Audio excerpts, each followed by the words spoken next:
Hello and welcome to another episode of Weapons and Warfare from Straight Arrow News. I'm your host, Ryan Robertson, and today we are coming to you from Lockheed Martin's final assembly and checkout facility for the F-35. And folks, this facility is incredible. Every 3 days, a new jet comes off of this line and heads to the next part of its journey before eventually being handed over to its new owner. So today we're going to get an up-close look at the world's premier fighter aircraft, and we get to talk to some of the people responsible for getting it from the assembly line to the flight line.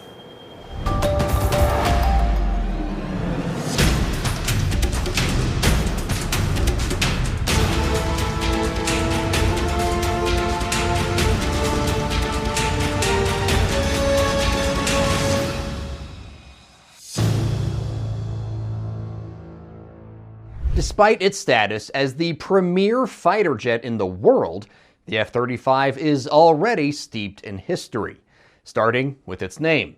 Dubbed the Lightning II in honor of the Lockheed P-38 Lightning, a twin piston-engined fighter flown by the Army Air Corps in World War II. Nearly 50 years later, the F-35 would eventually emerge from a Joint Strike Fighter program that sought to replace the F-16, the F-A-18, the A-10, the F-117, and the Harrier.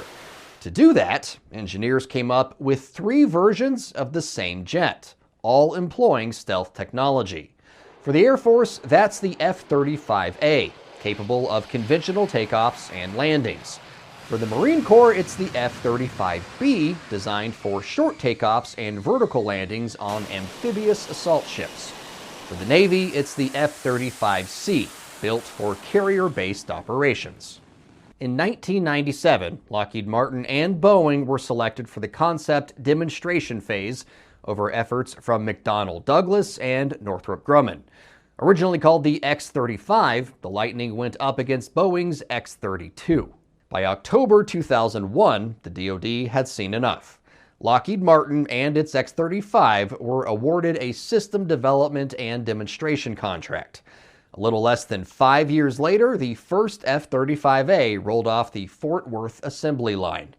A side-by-side comparison of the F-35 to its closest cousins, the fourth-generation F-16 and the F-A-18, reveals some interesting details. It's actually slower than its Air Force predecessor. It has more range than the F-16, but less than the F-A-18, and it can climb as high as the F-A-18, which is also a little higher than the F-16. But here's why the F-35 is flying in a class all its own. It's armed with a superior suite of sensors, and when combined with 6 onboard cameras, the pilot gets a much bigger, more detailed picture of the battle space. Most importantly, though, it employs stealth technology, not only in exterior design, but all weapons and fuel tanks are internal, reducing its radar signal so much that it's essentially a ghost to opposition forces. With 3 versions required to fit each branch's specific needs, it would take nearly a decade of testing before the Marine Corps took delivery of its first F-35B. A little more than a year later, the Air Force would get the keys to its initial F-35A, and in February of 2019, the Navy received its first F-35C. When I got here in 2016, the F-35 program really took up about half the plant, and it really shows the growth that we've been able to develop as we've taken up the entire facility and are really at that full rate production of about 156 airplanes a year. Retired naval aviator Edward Stevie Smith is Lockheed Martin's Director of F-35 Domestic Business Development and Customer Engagements. The plant is operating more than 150 airplanes a year right now to deliver to our 18 different customers in county. We've got new captures going on all the time, and our government is in negotiations with governments both in Europe and the Indo-Pacific theater for delivering this world-class capability to them. To the uninitiated, the sheer size and scale of the production facility can be daunting. And that's just what you can see, because behind the scenes there is a global network of more than 1,900 commercial partners playing a role in every jet rolling off the assembly line. With suppliers from 48 states and 10 countries, the assembly of every F-35 is truly a global effort. It's pretty complicated. We've got a world-class supply chain, not only with us, but our partners. So BAE and Northrop Grumman are our key partners on this, as well as Pratt & Whitney, who provides our power plant. They all deal with their supplier bases. So, almost 1,800 of those suppliers are located here in the United States and our territories. And then the rest are with key partners around the world, taking advantage of their expertise in the aviation industry to provide those parts. And not only do those, 1,800 plus suppliers deliver every day, we work constantly bringing on new suppliers that move off the program. So it is a full-time job managing that. All of that adds up to about 156 new jets rolling off the line every year. But it's not been without issues. In May, the Government Accountability Office revealed the Fort Worth facility was running out of space to park F-35s, jets the government would not take delivery of until a hardware and software upgrade known as the Technology Refresh 3, or TR3, could be installed. The upgrade includes improved displays, better computer memory, and more processing power. TR3 was originally scheduled to begin installation in April 2023, but software problems and difficulties integrating it with the new hardware meant parking new aircraft and waiting for testing. Compounding the issue was the scheduled Block 4 upgrade that will expand the jet's weapon carrying capacity and enhance its electronic warfare capabilities. But that can't happen without TR3. But in July, things changed. After the F-35 Joint Program Office determined operational units could safely fly with a truncated version of TR3, deliveries were resumed with what the Air Force calls a phased approach, with a final goal of delivering F-35s with full TR3 combat capabilities in 2025. An Alabama Air National Guard unit and Nellis Air Force Base were the first recipients. In a release announcing the resumption of deliveries, Lieutenant General Mike Schmidt said, "Our focus has been on providing our customers with aircraft that are stable, capable, and maintainable, and this phased approach does just that." But before that happens, each new F-35 is put through rigorous testing. That responsibility belongs to a group of Lockheed Martin test pilots. If the Air Force and Navy's Fighter Weapons School, aka Top Gun, represent the top 1% of all aviators, these pilots are better than that. Pilots like Scott McLaren, call sign Shark, a retired Air Force F-16 pilot who now puts the world's most advanced fighter aircraft through its paces. A lot of the times the best way for me to describe it is we all like to go to the amusement park and we all like to ride roller coasters. Well, yeah, I get to do that for my job, right? McLaren says one of the big advantages the F-35 offers is it builds off what an experienced pilot already knows. Now you have a capability, an airplane that can do those same missions, but you have an airplane that can do those same missions and more. And oh, by the way, it's the pilot that has that same training and level that went into the F-16, put him into this airplane that has more capabilities. Well, now they're able to perform up here. And now we're just talking from a different level altogether. In October of 2023, we visited with one of Shark's colleagues, retired naval aviator Tony Brick Wilson, who's also an advocate of the F-35. The F-35 is much more than just a fighter, okay? It's also a fantastic ISR platform, intelligence, surveillance, and reconnaissance, because it does have the capability to absorb all this information in and then push it back out. So when we talk about things like 21st century security, you can think about the F-35 being an airborne data node. And it's what the Lightning does with that data that both pilots say gives anyone in the cockpit the upper hand on any potential mission. Because in the 21st century, data is the difference between success and splashdown. When a pilot is flying into a potentially hostile environment, having that information is as important as the munitions they're carrying. All the information that comes in now goes through our sensor fusion. And sensor fusion, if you want to think about it as an app on a phone, is exactly what it does. It takes the information in, processes the information, displays it to me on my displays in a usable format. So now I'm able to use it's very similar type in name of all the capabilities or the sensors that were on a previous generation of an airplane. But now, because sensor fusion is processing that information for me, now I can use that and make decisions even faster. It also opens the door for more missions that I can accomplish inside that airplane. A single F-35 is a formidable foe for any opposition, but Wilson says the true air superiority comes from 2 or more F-35s entering the battle space together, linked through a multifunction advanced data link, or MADL for short. I can't really talk too much about the capabilities that MADL brings because it's classified. Okay, but what I can tell you is that if an F-35, I've got a single F-35 airborne, it has a certain level of capability. As soon as I add a second F-35 airborne and they're linked via MADL, it's a matter of 1 + 1 is greater than 2 because of the enhanced capability.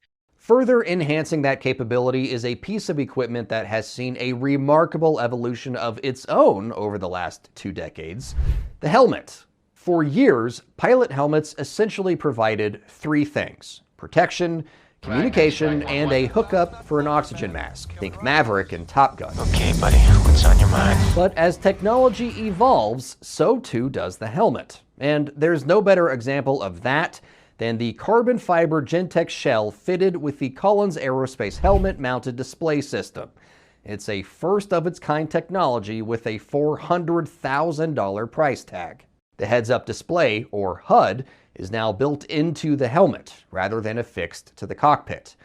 Also built in, night vision and visual targeting, which means the pilot can track a target simply by looking at it. I know that now my imagery, everything that's going to come out of these oculars, these projectors up at the top, are going to be reflected off of my visor and come right back into my eyes. Now I have that information that's very usable and from the outside world, very usable on the inside of the cockpit. But that's not just it. So now I have all the other sensors, my radar, et cetera, and everything coming in. I have it on my display out in front. But when I want to translate it from this 2-dimensional display into the real world, it's done automatically for me through Fusion. And now I just move my helmet around and I can see from what's on my 2-dimensional display, I can see it translated into the real world based on where I move my helmet. Another of the many interesting features of the helmet is the ability to look through your lap and the fuselage, creating essentially a glass cockpit. It's not X-ray vision, but it's still wicked awesome. An array of 6 cameras stitches together everything that's visible outside of the aircraft. So it's like an augmented reality, essentially a glass cockpit. Very much augmented, yes, because I can see with my eyes and I can see everything of the outside world around me, but I have the addition of the tactical type information, the imagery, whatever I want to have up here, overlaid on top of it. So giving me that extra piece of information that I just didn't have from my own eyes or from the sensors themselves. This one pieces it all together. If this all sounds like something straight from science fiction to you, you're not alone in thinking that. If you had asked me or told me when I first started flying about this helmet, I'd have been like, this is something out of Star Wars, dude. This is not, I'm never going to see it in my lifetime. And now it's here, right? And we're only getting better with our helmet technology. So, the capability I see today, I can only imagine and get excited about, what's in the future with this helmet. Well, the pilots here at Lockheed Martin might be some of the best trained in the world. Before any new pilot takes the stick of an F-35, they need a little bit more training on how to do that. And that process starts with simulators that are an awful lot like this cockpit demonstrator. Now, I've never flown a plane in my life, but I'm about to take off from an aircraft carrier. All right, stunt, we ready? Yep.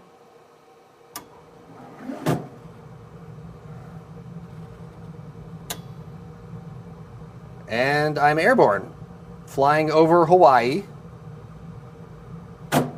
Let's go find some bogeys.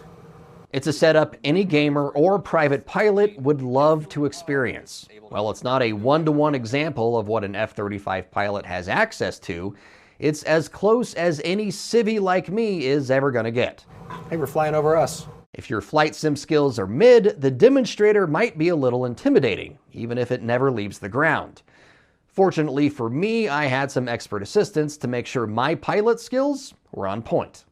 All right, so we're here with Jason Craig, call sign Stunt, Yes. who's going to teach us a little bit about this F-35 simulator. So I'm sitting in it. What am I looking at? All right, so the one thing you'll notice the difference between the F-35 cockpit and a lot of the older fourth generation fighters is a lot cleaner. There's a lot less switches, there's a lot less gauges in this cockpit. There's like touch screens in front of me too. And so you got the large panoramic display, we call it, in front of you, with 4 main portals that you can resize and move around to whatever fits your mission at the time. All right, you ready to go? Yeah. All right, so I'll take it off a freeze here. So to start rolling, just push the throttle all the way forward to full afterburner. There's 100 knots, wait for 150. There it is, pull back on the stick. There you go, and you can set about 15 degrees nose up, and we're airborne. What we want to bring up for engaging air targets is our tactical situation display. See on your weapon display here, the weapon flash, and off it goes. So now it's heading towards that target. To get the other one, the target management switch, bump it to the right. Now we select the other target, red button one more time. So the weapon bay doors are opening, the rocket motor lights, the missile fires, weapon bay doors close, and that's all there is to it. So now the missiles go up high because the air is thinner. They can go further and faster, and they'll go out and then come down on the target from the top. As you can see here, missiles are heading out. Did he fire one at me? He did, and it missed. Jerk. And there's the impact, so you can see the wreckage falling down there. And the other wingman, I think, went over the top. Oh, there he is, right there. So there's the 2 enemy contacts right there. Splash 1. Splash 2. Our time at Lockheed Martin's Fort Worth facility was not infinite. We definitely kept a pretty tight schedule. So I only got to splash 2 bogeys, but that is an accomplishment I stand behind. Kidding aside, when you see the magnitude of the operation up close, talk to the proud and dedicated people building the planes, and learn crazy facts like there's 16 some odd miles of wiring just in the nose of one of these things, you can really appreciate just how effective the F-35 platform truly is in the hands of the right operators. All right, folks, that's going to do it for us here on this episode of Weapons in Warfare. But before we go, I want to give a quick shout out to all the people at Lockheed Martin that helped make this visit possible. They're too humble for me to name them, but I just want to say thank you to all of you. We know this doesn't happen every day, and the access that you are able to give us helps us tell your story to our audience. So, thank you. For senior producer Brett Baker, video editor Brian Spencer, and graphic designer Dakota Patillo, I'm Ryan Robertson with Straight Arrow News, signing off. Serving you clarity through context, our mission at SAN is to deliver the news straight down the middle. We're different from mainstream media because we spotlight distorted headlines and show you how to do it too. Discover stories that right and left-leaning outlets are choosing not to cover by using our Media Mist tool. Download the SAN app and turn on notifications to have straight facts delivered right to your phone or tablet, and get straight facts anytime at SAN.com.